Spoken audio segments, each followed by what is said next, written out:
De acordo com o Ministério da Justiça, mais de 574 mil pessoas cumprem pena hoje no sistema prisional brasileiro. É a quarta maior população carcerária do mundo, atrás apenas dos Estados Unidos, da China e da Rússia. Essa triste estatística tem tornado as prisões superlotadas, muitas vezes cercadas de violência e maus tratos. Mas quando uma falha na investigação coloca uma pessoa inocente atrás das grades e ele tem que conviver com todas essas mazelas existentes nas cadeias públicas, é o que mostra hoje a reportagem do Toninho de Souza. Preste atenção nessa matéria, que às vezes a gente fala aqui e é mal compreendido. Por exemplo, clamor popular. Clamor popular. Você não pode decidir as coisas em cima do clamor popular. O clamor popular, às vezes, né, é perverso. Às vezes, o clamor popular não é o certo. Não é o certo. Mas vamos prestar muita atenção nessa matéria do Toninho, que abre aqui uma conversa que nós vamos ter daqui a pouco com o juiz Alex Figueiredo. Veja. O caso do mineiro Paulo Antônio da Silva chamou a atenção do Brasil para a injustiça praticada contra pessoas que mofam na cadeia, acusadas de crimes que não cometeram. Acusado pela prática de estupro, seu Paulo passou quase 6 anos preso. Só foi colocado em liberdade porque um exame de DNA apontou o verdadeiro autor do crime bárbaro. Até provar a sua inocência, Paulo sofreu uma tentativa de homicídio dentro da cadeia e ficou isolado do mundo e da família. Chegar em casa e não ver meu pai para me ajudar, né? Não ter ele para sair, realmente é complicado. Seu Paulo, que trabalhava como porteiro antes de ser preso, ganhou a liberdade e uma indenização de R$2 milhões do governo do estado de Minas, pelo engano que o levou para a cadeia. Mas ele considera que não há dinheiro que possa substituir a liberdade. O dinheiro do mundo todo era pouco. Pelo tanto que eu sofreu, andar na mão da polícia. De acordo com juristas consultados pela nossa equipe de reportagem, no Brasil existem inúmeros casos onde a injustiça provocou sérios danos materiais, danos morais e até vítimas fatais. Nós podemos citar 2 casos famosos no Brasil. Primeiro, o caso da Escola de Base de São Paulo, onde se reconheceu a inocência de proprietários de escola de crianças, né, onde foram acusados de crimes sexuais que efetivamente não tinham cometido.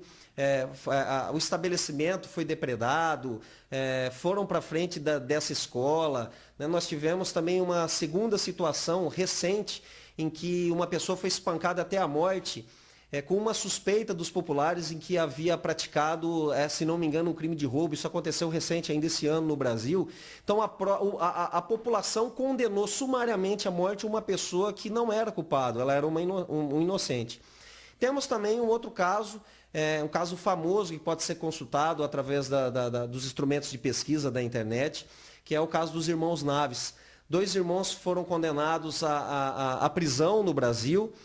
Ficaram presos por cerca de 10 anos, um deles morreu na cadeia e depois a pessoa que supostamente havia sido morta por esses irmãos apareceu viva, né? Ou seja, aquele homicídio efetivamente não tinha acontecido. Aqui em Mato Grosso não existem dados oficiais sobre a prisão de pessoas inocentes, mas existem casos concretos sob inquéritos mal conduzidos e crimes mal investigados pela polícia, que levaram homens e mulheres inocentes para a cadeia. Este defensor público trabalha na área criminal e está atuando na defesa de um rapaz acusado de cometer um assalto no mês de fevereiro deste ano.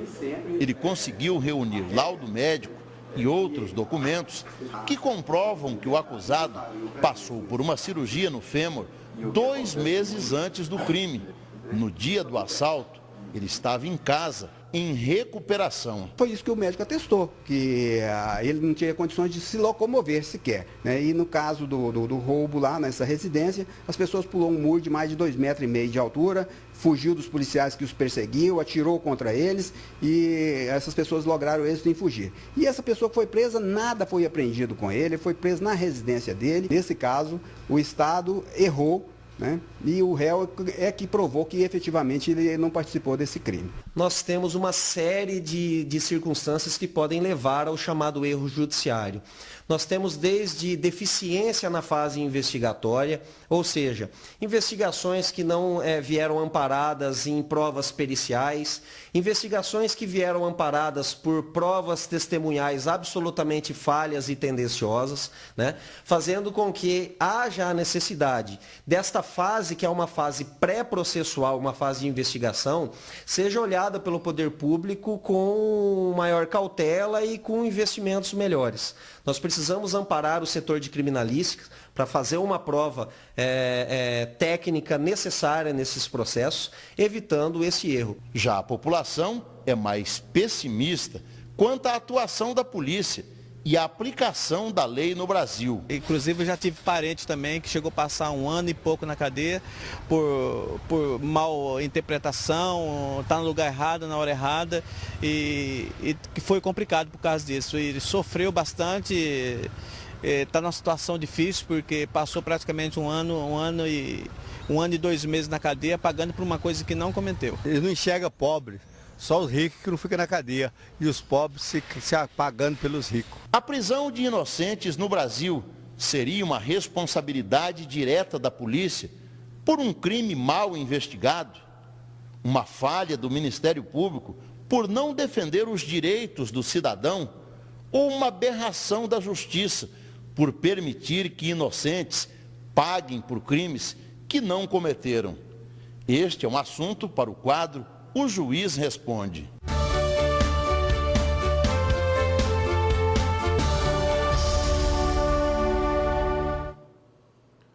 E para responder, eu não diria nem responder, né? Mas para falar sobre isso realmente, nós estamos aqui com o juiz de direito, doutor Alex de Figueiredo, ele que se dispõe realmente a vir aqui ao nosso programa. É a primeira vez que eu tenho contato. O contato maior dele com o Walter fazendo como titular do programa. Dá para rememorar alguma coisa, né, doutor Alex? Com relação a essas injustiças que são feitas no nascedor do inquérito, porque na sua mesa chega pronto. O juiz se baseia por aquilo que está nos autos. Há o ditado normal no direito, que o que está nos autos não está no mundo. Então o juiz se atém e se apega aos autos. O que é cometer uma injustiça? Porque no final o magistrado vai cometer uma injustiça por indução. O que é essa injustiça, por exemplo? Qual a razão de pessoas inocentes serem injustamente presas, né? O que a gente pode falar sobre isso? Bom dia, muito obrigado, é uma honra conversar com o senhor. Bom dia, é sempre um prazer estar aqui nesse programa. Bom, indo já diretamente ao ponto principal do assunto dessa manhã, você me perguntou o que é injustiça. Injustiça é justamente isso, é a pessoa inocente ser presa, ser submetida ao cárcere e, principalmente, muitas vezes, durante o processo ou até durante o inquérito, esse erro ele é visualizado e é corrigido. Mas o pior de tudo é quando ela é condenada sendo inocente, e aí ela vai ter que ficar presa cumprindo uma pena por um crime pelo qual ela não cometeu. Esse é o pior erro de todos. Nós tivemos um calço nessa matéria, até se o Natan ou o Sálvio, quem estiver lá em cima, é um senhor que aparece com a família aí por último, sentado num sofá. Esse senhor, ele era porteiro de um prédio em Belo Horizonte. O calço dessa matéria foi esse. E aconteceram alguns estupros na região e ele foi reconhecido por várias pessoas, ele atestando que ele era inocente. Tem até imagens, depois o cidadão foi preso, o verdadeiro estuprador foi preso, mas esse cidadão passou 5 anos e meio na cadeia. 5 anos e meio como estuprador, entrou até com um semblante totalmente diferente, saiu esse bagaço de gente que a gente está vendo aí, porque cadeia é cadeia, né? E nesse caso de prisões injustas, ele está demandando contra o Estado de Minas, pedindo 5,5 milhões de indenização. Esse é o caminho das pessoas injustiçadas, doutor Alex? Infelizmente, depois que se visualiza o erro, a única coisa que resta a elas é pedir uma indenização ao Estado pelo tempo que ficou presa. É o único caminho que elas têm, né? Esse senhor da reportagem, eu já conheci a história dele, ele está pedindo 5 milhões, há 1 milhão por ano. 1 milhão por ano.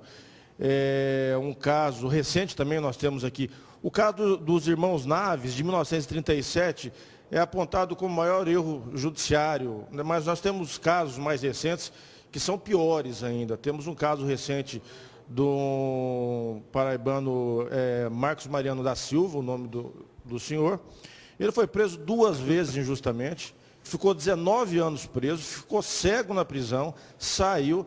Depois que saiu, ele conseguiu uma indenização do governo de 2 milhões de reais e morreu sem ver a cor do dinheiro, porque o governo não paga espontaneamente. Isso aí ele vai recorrer até onde ele puder. Quando ele não puder mais recorrer, para não pagar, vai cair no precatório e só vai receber, sabe-se lá quando, né?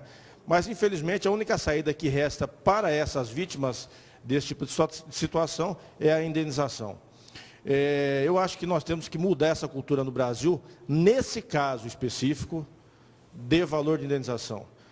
2 milhões de reais para uma pessoa que perdeu 19 anos da sua vida, que ficou cega, passou por todas as agruras de uma prisão, é muito pouco. Muito pouco. Né? Eu tomo por base os Estados Unidos, pelos estudos que eu fiz, lá as indenizações elas giram por baixo em 6 milhões de dólares. Né? Estados Unidos também nós temos muitos casos desse tipo de erro, com o agravante de que lá nós temos a pena de morte e a prisão perpétua. Então tem gente que morreu inocente e até hoje não se sabe. E tem gente, né, que está no corredor da morte que também é inocente e prova no último segundo. Tem o indulto no último segundo. Sim, temos pessoas lá que ficaram 30 anos presas, a indenização aumenta.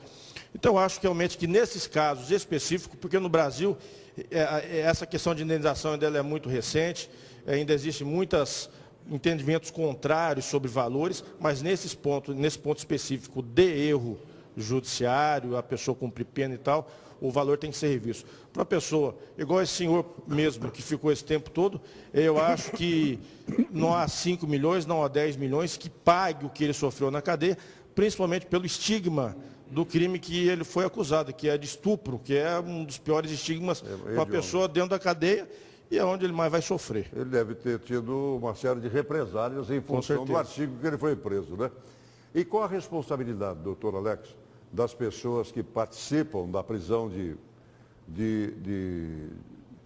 um suspeito que depois é acusado, é apenado e é inocente?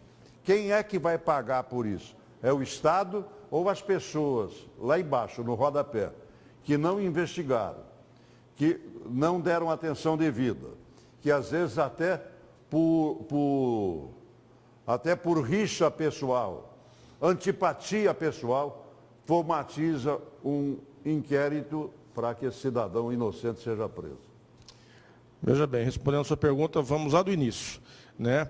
Para que isso aconteça, chegue até esse ponto da pessoa ser condenada, presa e cumprir pena inocente, de uma forma inocente, começa com uma falha na investigação, lá na fase do inquérito policial. Infelizmente, nós não temos no Brasil uma perícia, que poderíamos dizer assim, uma perícia que nos leve a evitar essas falhas. Então começa com erro lá na condução do inquérito policial, na investigação do inquérito policial. Temos um segundo filtro, que vem ali no Ministério Público, que também passa por ele sem identificar a falha. Nós temos ainda o filtro da instrução processual, em que há o contraditório, né? Geralmente, muitos desses erros são visualizados ali. Eu mesmo já tive a oportunidade de identificar durante a instrução que aquela pessoa não era a pessoa que estava sendo, que tinha praticado o crime pelo qual estava sendo acusado. Enfim, mas se passarmos por todos esses filtros e a pessoa é inocente, for condenada e depois for descoberto, quem vai pagar? Primeiro vai pagar o Estado, é óbvio, a responsabilidade do Estado é objetiva. Então ele vai pagar. Aí você pergunta, e as pessoas que participaram dos processos todos, e todos esses atores? A responsabilidade deles, no caso, só vai surgir se ficar evidenciado que algum desses atores dessa cadeia atuou com dolo, porque quis. Ou seja, sabia que não era ele, mas fez de tudo para que ele fosse preso. Ou seja, se não houver a culpa do dolo dessas pessoas, só culpa mesmo, eles não são responsabilizados.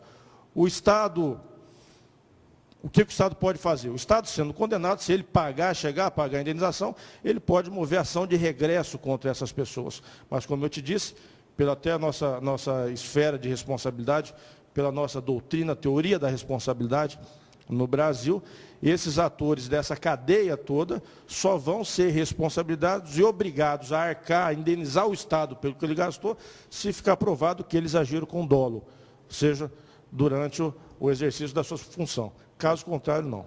Perfeito. Doutor Alex, muito obrigado mais uma vez por estar aqui. E vamos pensar um assunto para o nosso próximo encontro aqui, para esclarecer a opinião pública, porque a opinião pública realmente é sequiosa de informações. E a justiça, mais do que nunca, né? Eu acho que tem, até por obrigação, de dar esse tipo de informações nessa ligação povo-judiciário. Povo, polícia, povo-judiciário. Não há dúvida nenhuma. Muito obrigado pela sua vinda aqui. Eu que agradeço, é sempre um prazer estar aqui, né? E estamos aqui sempre que formos chamados para esclarecer. Bom, a gente fala sobre eleições também, né? Que está chegando a Sim, coisa aí. há um projeto já num programa recente, o assunto ser especificamente sobre essas eleições vindouras. O juizado vai ter muito trabalho nessas eleições. Né? Já está tendo, pelo que eu sei. O juizado vai ter que trabalhar de massagista também, de médico, né? Que vai ter chute na canela, operação de joelho, vai ter tudo. Obrigado, doutor.